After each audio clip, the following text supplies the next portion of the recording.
Hello everyone. It's going to be a busy day. It's a busy rest of the week. Like I said, I'm traveling and there's a lot to do. So I'm just going to jump straight into the highlights today. So let's start. First one is from the voltage effect. An overemphasis on leadership style and personality also ignores an element key to the success of any enterprise, which is fueling motivation among the people within it. And motivating people in the service of a common goal hinges on one thing only: you have to get the incentives right. This essential ingredient has more to do with how people work than with who works. Right. There are multiple ideas in this. One is the leadership style, personality, the aspects of charisma and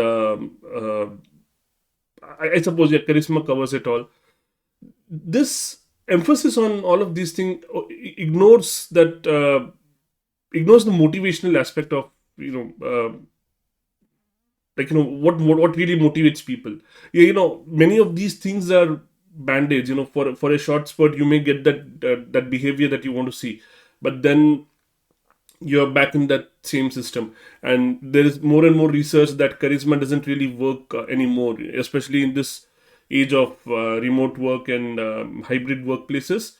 Charisma plays a lesser role. And how do you solve the problem of this motivation? And one thing is, get the incentives right. The essential ingredient, like the highlight says, has more to do with how people work rather than who works. So there is a lot to unpack over here, and really, I think it's covers many aspects of the book. So yeah, I'm just going to move ahead today.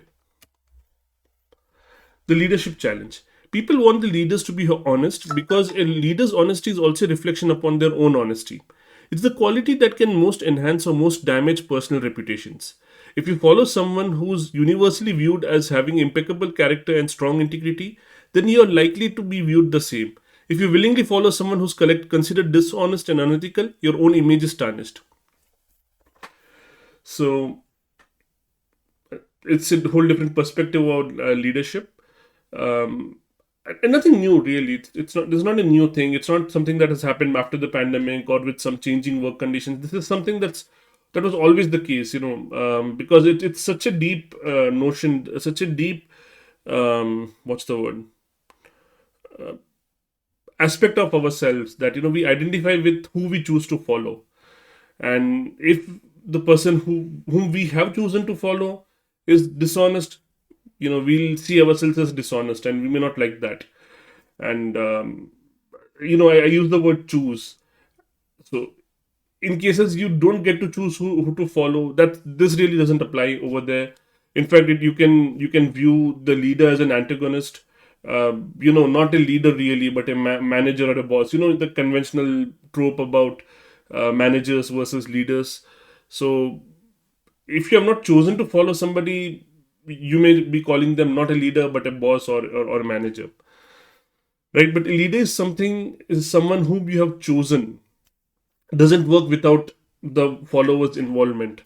So yeah, if you follow someone who's universally viewed as having impeccable character and strong integrity, then you're likely to be viewed the same. You'd identify yourself with them. So yeah, I think, with that thought, this is pretty straightforward. So I'll move on. Measure what matters. An engineering team might opt for 6-week OKR cycles to stay in sync with development sprints. A monthly cycle could do the trick for an early stage company still finding its product market fit. The best OKR cadence is the one that fits the context and culture of your business. I think this is straightforward. The reason I highlighted this, I'm still reading this book, by the way. The reason I highlighted this is the idea that it's okay to have OKRs of different durations. And I'm wondering if it's okay to have it even within the same organization, even within the same team. As in, like, for example, my team, I could decide one OKR which is 3 months long, the other one is just a month long.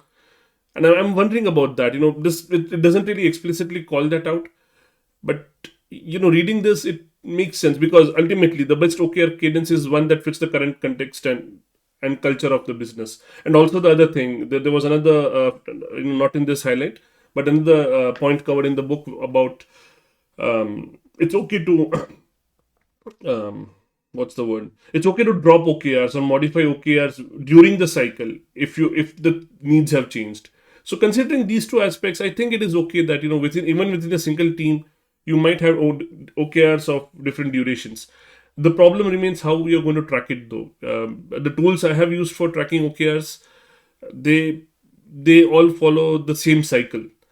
So let's see. This is still an open point in my mind. So moving on. 4,000 weeks. Once you truly understand that you're guaranteed to miss out on almost every experience the world has to offer, the fact that there are so many you still haven't experienced stops feeling like a problem. Instead, you get to focus on fully enjoying the tiny slice of experiences you actually do have the time for. And the freer you are to choose in each moment, that counts the most. So, yeah, I think it pretty much says it all. It's something that I need to remind myself. It's so easy for me to keep dropping back in that that dropping back in FOMO all the time. Or there is so much to do. I have to do everything. Or I'll miss this. I'll miss that. I need to do that. I need to do this. I just need to keep reminding myself of this all the time. So let's move on. Remote, not distant. The problem is that companies try to replicate the same experience in a virtual setting rather than thinking differently. Avoid copy pasting past practices into the new reality, Yurik said. What are you missing? What did those cultural interactions do for the team? Spell it out. Leaders need to recreate how did that activity help the teams rather than the activity itself. Yeah. Again, I think it's like the highlight covers it all. Um, the company is trying to replicate the activity rather than the experience, rather than the outcome. So it's essentially, if you wanted to boil it down, it is focus on the outcomes, not on the activity. It's really just that. So let's move on. 4,000 weeks. Work now demanded to be seen as the real point of existence. Leisure was merely an opportunity for recovery and replenishment for the purposes of future further work. The problem was that for the average mill or factory worker, industrial work wasn't sufficiently meaningful to be the point of existence. You did it for the money, not for its intrinsic satisfactions. So now the whole of life, work and leisure time alike was to be valued for the sake of something else in the future rather than for itself. This is one of the themes of the book, that um, that idea that you have a time for work and you have time apart from work where uh, really you're just getting ready to work again. Like, I mean, I think the highlight spells it out clearly. And it's it lacks meaning. It lacks, again, like everything this highlight says. So I don't think I'm adding really anything new. But this is a thought that mirrored in a stolen focus as well. Our ability to lose focus. That's what's happening recently, and this very similar problem was covered over in that book as well. And it was said to be one of the reasons why we are not able to pay attention anymore.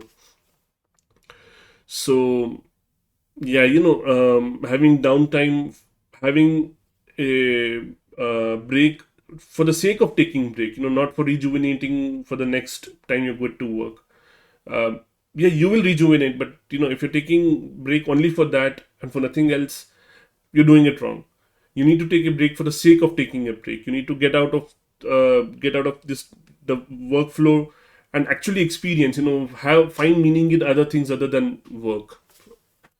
So I don't think I've done justice to this at all. I would highly recommend reading this book. Like I said, this I really like this book. So yeah, I strongly recommend this. If you want to give it a shot, I have the link in the description. So let's move on. Everyday chaos. We have a large and quite clear vocabulary for the ways in which things can be unreal. Yeah, and this section, the book is talking about, the author is talking about, how we have so many words for the negative rather than the positive. So for example, pain. If you want to describe pain, there are so many words, but if you want to describe good feelings or joy, not a lot of words. Maybe like 5 6 words. The author counts it out in the book. That okay, there are maybe 5 or 6 books to represent different types of joy. Um, or a good state, happiness state. But the negative state, there are maybe like 50 words to describe, exactly hurting you, or what's the pain, or what's the ache. There are so many words to describe. So we have a large and quite clear vocabulary for the ways in which things can be unreal. But for the things to be real, there is only just one word: real. Unreal could be imaginary, could be it could be fake, could be I mean, I can't recollect all the words, but there were words like fake, imaginary. Um, I can't really recall, so I'll move on. The molecule of more. Winners cheat for the same reason that drug addicts take drugs. The rush feels great and the withdrawal feels terrible. Both know that their behavior has the potential to destroy their lives, but the desire circuit doesn't care. It only wants more. More drugs, more success. This was a very interesting perspective. How the dopamine circuit reacts or how the dopamine circuit works in the cases of winning. And in my family games, I'm known as the cheater. So it's kind of like a reflection to me that yeah, my own dopamine rush and the need for having that. That's one of the reasons I cheat in family games. Um, it's just like a lighter point. So yeah, it was certainly an intriguing aspect to me. So moving on, the earned life. Misunderstanding our motivation and overestimating our willingness to fulfill it may be the two defining errors you'll face as you create your own life. But you need to anticipate a few other avoidable errors as you find your true motivation. Yeah. Uh, the author is referring to how when we are trying to plan for our life, or how when we are trying to determine what's a good life for us, and the idea of earned life that the author describes in the book. Um, what's our motivation, and our willingness to fulfill it. We tend to overestimate those things. We may not be realistic when we say that, okay, no, yeah, I'm motivated to do this thing, I will do it, I can definitely do it. And we may be overestimating our abilities in that particular case. But you need to anticipate a few other. Okay, and there are a few more things which follows, and which I honestly don't really remember right now. I mean, I need to get back to this book. I've taken a pause. It's a library copy. It's back in library right now. So let's move on. Get it done. To sustain motivation, we want the lesson from negative feedback to be about our lack of progress, not our lack of commitment. Asking ourselves certain questions in response to failure or negative feedback could help. For example, asking, "Do I feel I haven't made progress?" will prompt us to frame the negative experience in a way that might motivate us to make progress. So this is, again, I think we have discussed this a few times. This has come up. In fact, I think this very highlight has come up before. And this is one of those features in Readwise where you can remember. I was trying it out, so it is commitment. And yeah, it's like the different. It's the varying nature of motivation. It's very nuanced. That um, if it is just lack of progress, but if you're not confusing it with lack of commitment, our motivation will persist. But if we decide that the negative feedback we're getting, it's because of a lack of commitment, we'll lose all the motivation. So this highlight suggests a way of asking, "Do I feel I haven't made progress?" will prompt us to frame the negative experience, the experience of the feedback, in a way that might motivate us to make progress. So it's basically flipping the feedback experience in our own favor. Moving on, I think, we are at the end of the highlights today. So, like I said, I really need to get on with things today. And once again, thank you for watching these videos. It's we are into the new year, and like I said, I'm probably traveling, so I'll have to skip a few videos. There is a good chance I'll skip even tomorrow's video. I have to run an errand. But yeah, you take care.